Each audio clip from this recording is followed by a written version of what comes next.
tal aprender duas perguntas que ajudam a fortalecer o teu relacionamento e nutrir o amor?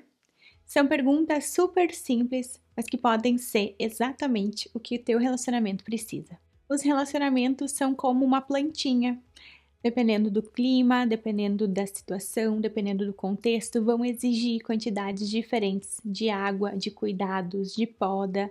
Talvez ela se adapte muito bem ao momento, talvez ela precise de ajuda extra nos cuidados e no combate a fungos, aos matinhos que surgem por ali.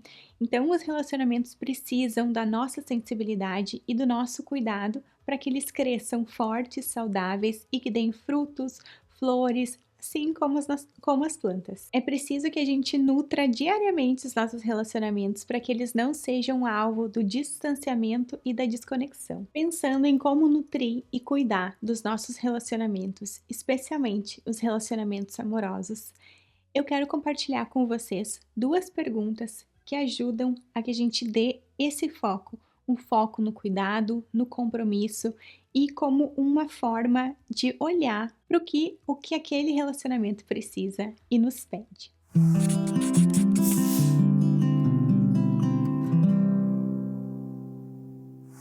É muito importante que o relacionamento tenha força e que o vínculo seja fortalecido para que quando vier essas intempéries do caminho, para que quando vierem os problemas, para que quando a coisa de fato apertar, a relação não tenha um impacto tão grande e que ela possa ser preservada dessas dificuldades que são comuns e que são esperadas para qualquer relacionamento. Aqui no canal a gente tem um vídeo sobre relacionamentos saudáveis, eu vou deixar aqui na descrição para que tu possa assistir e entender um pouco mais sobre o que é um relacionamento saudável. Se tu for novo por aqui, muito obrigada, seja muito bem-vindo aqui no canal. Já aproveita para te inscrever e deixar o teu like nesse vídeo para poder acompanhar os próximos vídeos que virão. Então vamos conhecer as perguntas que podem deixar o nosso relacionamento mais nutrido e fortalecido?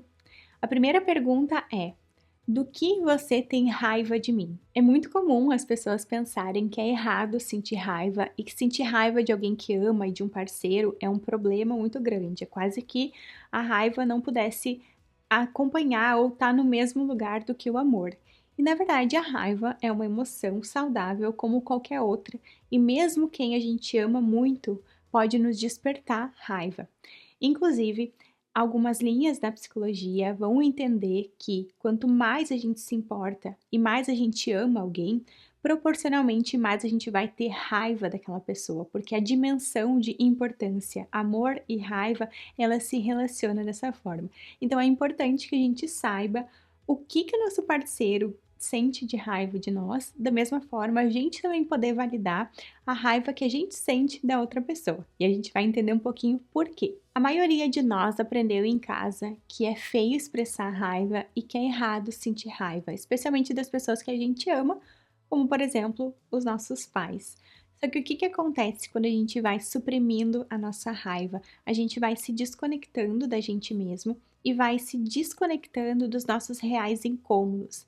Então, poder olhar para a raiva de forma saudável é muito importante se a gente for construir uma relação fortalecida, porque a expressão adequada da raiva e poder apontar para o outro: olha, eu fiquei com raiva quando tu fez isso, eu fiquei com raiva quando aconteceu aquilo, eu fiquei com raiva quando tu falou tal coisa, é muito importante para que a gente possa, como as pessoas daquela relação, cuidar e resolver o problema, ou poder olhar para a emoção, validar e olhar profundamente para aquele incômodo.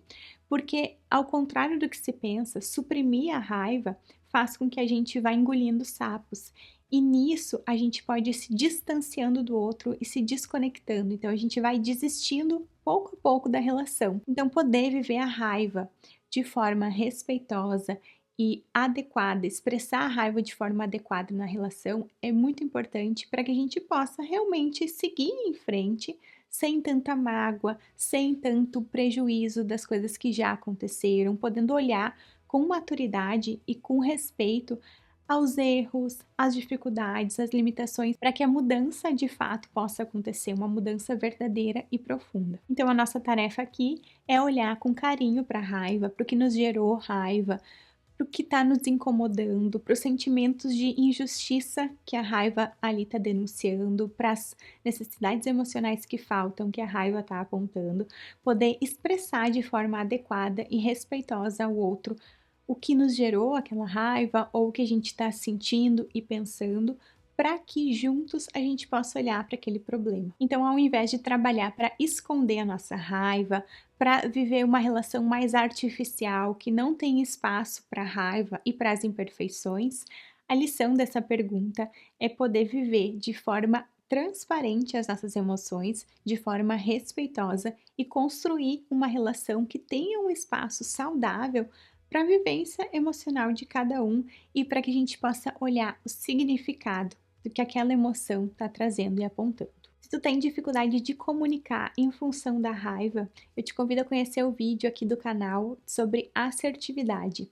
Lá a gente consegue entender como expressar o que a gente precisa sem essa agressividade, sem também desistir de expressar, porque vai ser muito agressivo. A expressão respeitosa da raiva nos ajuda a nutrir a plantinha que é o amor, que é o relacionamento. Ao mesmo tempo que ouvir a expressão de raiva do outro também nos coloca numa postura madura, empática e de mais conexão. Não é construir uma relação artificial onde só tenha espaço para emoções socialmente aceitas. É construir uma relação fortalecida o suficiente para que a gente possa, inclusive, ter raiva daquela pessoa que a gente ama, falar respeitosamente sobre o que nos incomodou e sobre o que está nos deixando com raiva e juntos olharem para as necessidades emocionais que estão aí não atendidas ou para os problemas mesmo que podem estar acontecendo aí na relação e que a raiva vem denunciar. A segunda pergunta é: como que eu te assustei recentemente?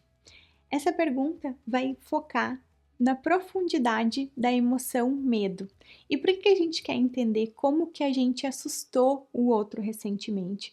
Porque a gente quer investigar que coisas que deixam ele inseguro, ele ou ela inseguro, que coisas que deixam ele ou ela apreensivo, que coisas que deixam ele ou ela mais ansiosos.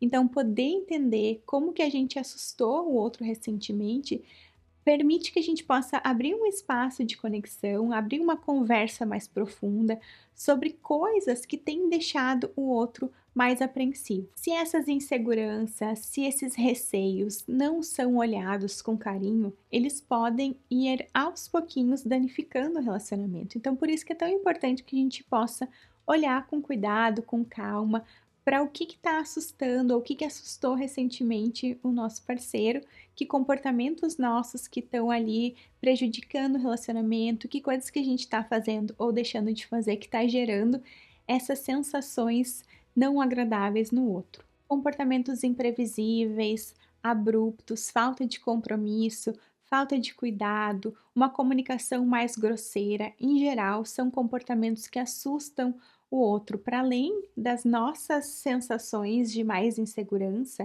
esses comportamentos podem manter o outro num distanciamento emocional.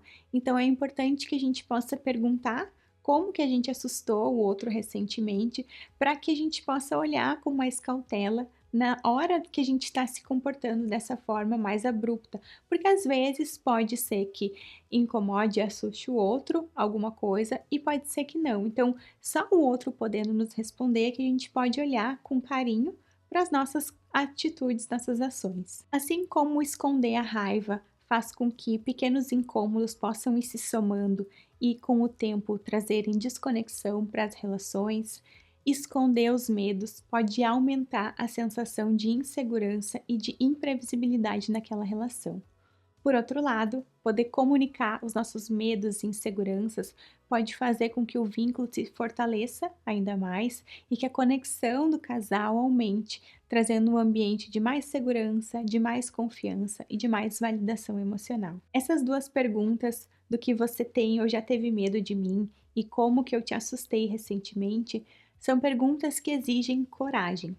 Mas ao mesmo tempo que quando a gente tem coragem para perguntar, para ouvir com empatia a resposta do outro, a nossa relação se beneficia desse movimento e desse risco.